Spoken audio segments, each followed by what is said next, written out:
దొంగలకు నాయకుడు. పూర్వం ఒక అరణ్యంలో ఒక గజ దొంగల ముఠా ఉండేది. ఆ దొంగలు ఆ చుట్టుపక్కల ఎన్నో దొంగతనాలు చేసి అంతులేని సొమ్ము కొల్లగొట్టారు.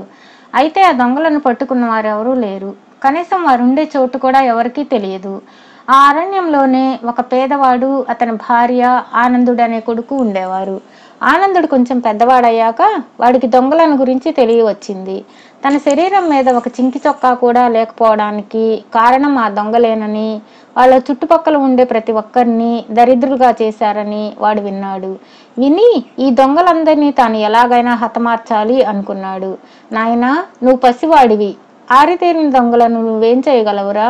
వాళ్ళు అతి సులువుగా నీ ప్రాణాలు తీయగలరు అన్నారు వాడి తల్లిదండ్రులు. అయినా ఆనందుడు బుద్ధి మాత్రం మారలేదు. ఎలాగైనా దొంగలను హతమార్చాలన్న కాంక్ష వాడిలో రోజు రోజుకు ఎక్కువ కాసాగింది. చిట్ట చివరకు ఒకనాడు వాడు తల్లిదండ్రులతో చెప్పి దొంగలుండే చోటుకు పోతానని బయలుదేరాడు. ఆనందుడు అరణ్యంలో పడిపోగా పోగా కొంతసేపటికి తీవ్రమైన గాలివాన వచ్చింది. వానకు తడుస్తూ దారి తెన్ను కనబడని ఆ అరణ్యంలో పడి కొంత దూరం వెళ్ళగా దూరాన వాడికి ఒక దీపం కనబడింది. ఆనందుడు ఆ దీపం ఉన్న చోట గుర్తుపెట్టుకుని నేరుగా వెళ్ళి ఒక భవనం చేరుకుని తలుపు తట్టాడు. అది చాలా పెద్ద భవనం. అరణ్యం మధ్య అంత పెద్ద భవనం ఉంటుందని ఆనందుడు కలలో కూడా ఊహించలేదు. అది దొంగలుండే భవనం. ఒక ముసలిది వచ్చి తలుపు తెరిచింది. ఇంట్లో ఆ ముసలిది తప్ప ఆ సమయాన ఇంకెవరూ లేరు. అవ్వా, బయట చాలా దారుణంగా ఉంది, లోపలికి రావచ్చా అన్నాడు ఆనందుడు. లోపల నీ గతి ఇంకా దారుణంగా ఉంటుంది నాయనా, లోపలికి మాత్రం రాకు అన్నది ముసలిది. ఎందుకనవ్వా అని అడిగాడు ఆనందుడు. ఎందుకనా, ఇది దొంగలుండే చోటు. వీళ్ళు నన్ను ఎత్తుకొచ్చి నా చేత అడ్డమైన చాకరీ చేయించుకుంటున్నారు. వీళ్ళకి దయాదాక్షిణ్యాలు ఏ కోశానా లేవు.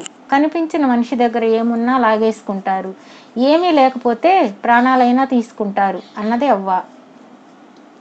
వెధవ ప్రాణాలు పోతే పోయాయిలే, బయట గాలివానలో చచ్చే కన్నా హాయిగా వెచ్చగా ఈ ఇంట్లోనే చస్తాను అంటూ ఆనందుడు లోపలకు వచ్చాడు.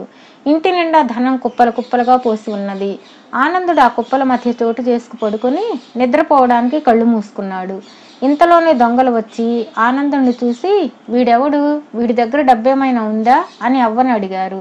వాడి ఒంటిపైన చొక్కా కూడా లేదు, డబ్బేముంటుందిక అన్నది అవ్వ. ఆ మాటలు మీ దొంగలు నవ్వుకొని, అయితే వీడు మన రాజ్యంలో వాడే అయి ఉంటాడు, వీడిని ఇప్పుడే చంపుదామా లేక రేపు ఉదయం దాకా హింస పెడదామా అని తర్కించుకుంటున్నారు. ఈ మాటలు ఆనందుడు విన్నాడు. వ్యవహారం శృతిమించి రాగాన పడుతున్నదని తెలుసుకొని వాడు దొంగలతో, అయ్యలారా, నాకు చిన్నతనం నుండి దొంగ కావాలని చాలా సరదా, అందుచేత మీ నౌకరుగా పనిచేయడానికి వచ్చాను అన్నాడు. ఈ మాటలకు దొంగలు సంతోషించి, అలా చెప్పవేం మరి, మేము కొత్త వాళ్ళను తీసుకుంటూనే ఉంటాం. అయితే మాలో చేరదలిచిన వారికి ఒక పరీక్ష ఉంటుంది. అదేమిటంటే, మా శిష్యుడు కాదలిచిన వాడు పట్టుబడకుండా, ఎవరికీ హాని చేయకుండా ఒక్క దొంగతనం చెయ్యాలి. అలాంటి దొంగతనాలు 2 చేసిన వారిని మాతో సమంగా చూస్తాం. 3 దొంగతనాలు అలాంటివి చేసిన వాడిని మేము నాయకుడిగా పెట్టుకుంటాం. జ్ఞాపకం ఉంచుకో, నువ్వు ఎవరి సొత్తు దొంగతనం చేస్తావో వారికి తెలియకుండా దొంగతనం జరగాలి, వారికి ఎటువంటి హాని జరగకూడదు అన్నారు వాళ్ళు. ఆనందుడు సరే అన్నాడు. వాడు మర్నాడు ఉదయమే దొంగలుంటే ఇంటి నుండి బయలుదేరాడు. బయలుదేరేటప్పుడు ఆ ఇంట్లో కనిపించిన అందమైన పాదరక్ష ఒకటి తీసుకున్నాడు. ఆ పాదరక్షను ఒక కాలిబాట మీద ఉంచి ఆనందుడు సమీపంలో ఉన్న పొదలలో దాక్కున్నాడు. కొంతసేపటికి ఒక కాపు ఒక ఎద్దు నమ్మడానికి తొలగిపోతూ ఆ దారి వెంట వచ్చాడు.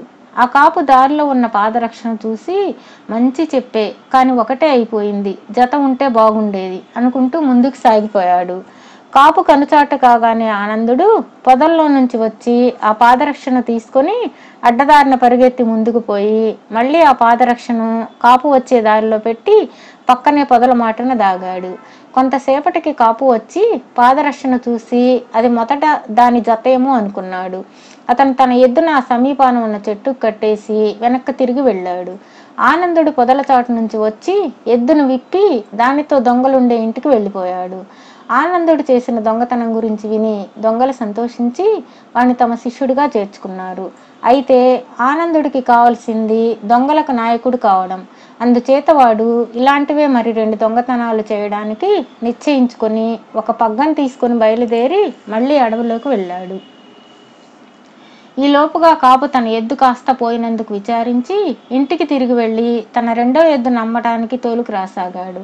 ఆనందుడు ఈ సంగతి గ్రహించి కాపు వచ్చే దారిలో ఒక చెట్టు ఎక్కి దాని కొమ్మకు పగ్గం కట్టి దాన్ని 2 చంకల కింద కట్టుకుని వేళ్లాడి చనిపోయిన వాళ్ళలాగా నటించాడు. అలా వేళ్లాడుతున్న ఆనందుడిని చూసి వీడికి ఎవరో మంచి శాస్తి చేశారు, అరణ్యంలో ఉన్న దొంగలందరికీ ఇలా చేస్తే బాగుండును అనుకుంటూ కాపు ముందుకు సాగి వెళ్ళాడు. కాపు కనుచూపు మేరు దాటగానే ఆనందుడు తన చేతులు పగ్గం పుచ్చులో నుంచి లాగేసుకుని అడ్డదారిన ముందుకు వెళ్ళి కాపు అటుగా వచ్చేలోగా మరో చెట్టుకు వెళ్లాడబడ్డాడు. కాపు వాణ్ణి చూసి మరొకడికి కూడా శిక్ష జరిగిందే అనుకుని ముందుకు సాగాడు. ఆనందుడు అడ్డదారిని ఇంకా ముందుకు వెళ్ళి 3వ చెట్టుకు వెళ్లాడబడ్డాడు. 3వసారి వాణ్ణి చూసేసరికి కాపుకు సందేహం వచ్చింది. వీడు చూస్తే ఆ మనిషిలాగే ఉన్నాడు, ఇన్ని చెట్ల మీద ఎలా చచ్చాడు, ఈ సంగతి ఏదో తెలుసుకోవాల్సిందే అనుకుని ఎద్దును ఒక చెట్టుకు కట్టేసి వెనక్కి పరిగెత్తాడు. కాపు అట వెళ్ళగానే ఆనందుడు తన కట్లు విడిపించుకొని పగ్గం భుజాన వేసుకుని ఎద్దును విప్పి దొంగల వద్దకు తోలుకు వెళ్ళాడు. బేష్, నిన్ను మాలో ఒకటిగా చేర్చుకున్నాం అన్నారు దొంగలు. తన రెండో ఎద్దు కూడా పోయేసరికి కాపుకు చాలా బాధ కలిగింది. ఇక అతని వద్ద ఒక ఎద్దే మిగిలింది. దాన్ని అమ్మకపోతే అతనికి జరగదు. అందుచేత అతను మళ్ళీ ఇంటికి వెళ్ళి తన 3వ ఎద్దును తీసుకుని దొంగల జాడ కోసం శ్రద్ధగా చూస్తూ అడవిదారి వెంట నడవసాగాడు. అతను కొంత దూరం వచ్చేసరికి దారి పక్కన ఉన్న పొదల వెనక నుంచి ఎద్దు రంక వినబడింది. అది నా ఎద్దే, ఎలాగో కట్టు విప్పుకొని అడవిలో మేయటానికి పోయి ఉంటుంది, ఒకవేళ 2 ఎద్దులు ఉన్నాయేమో అని ఆశపడుతూ కాపు తన 3వ ఎద్దును దారి పక్కనున్న ఒక చెట్టుకు కట్టేసి పొదల్లో తన పోయిన ఎద్దును వెతకడానికి బయలుదేరాడు.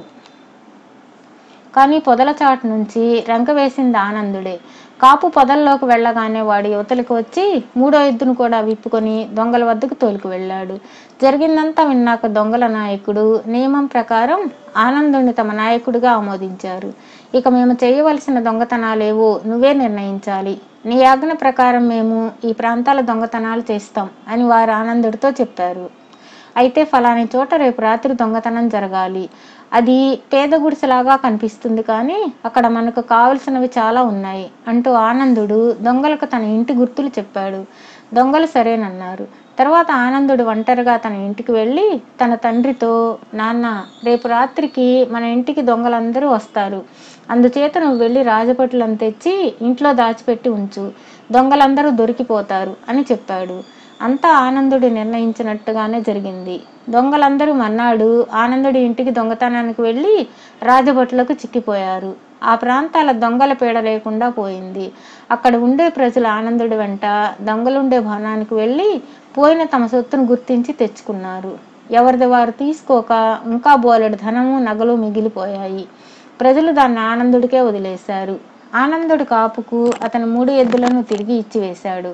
ఆ తర్వాత అతను తన తల్లిదండ్రులను దొంగల భవనానికి తీసుకుపోయి అక్కడే సుఖంగా ఉన్నాడు.